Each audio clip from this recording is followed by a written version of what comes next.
You know what you're doing. It's safe, and this isn't something that's a three sheets in the wind program. Yeah, Fred, that brings up a great point that we should discuss. Going back to the original statement, we're more of a freight management Mhm. relationship versus a transactional broker. In our industry, if you look at the industry trade magazines, freight theft and fraud is at all-time highs. Mm.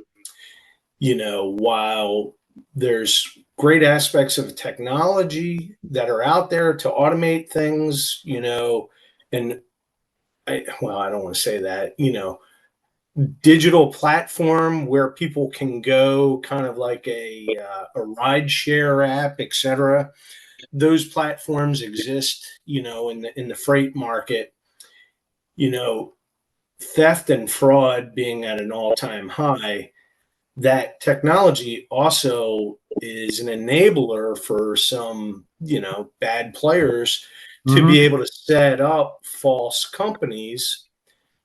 And then there's that loss of that, we'll call it human in the loop approach, right? Where you're actually vetting and you're saying, hey, is this a real carrier or is this somebody who's just saying, oh, yeah, I got it and this is my rate. And next thing you know, you've got a missing truckload of cargo and, you know, uh, the minimal cost for a cargo that's stolen.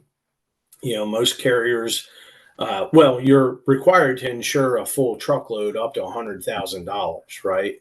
Just at base level. So other materials could require 250,000 cargo liability. So, it's significant amount of money if you get something stolen or misplaced.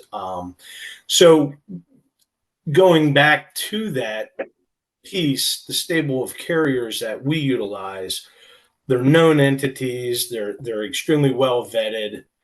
They are, they're safe, compliant, good citizen type transportation companies who have the proper equipment and they've got the industry knowledge to know how to haul those products safely from point A to point B.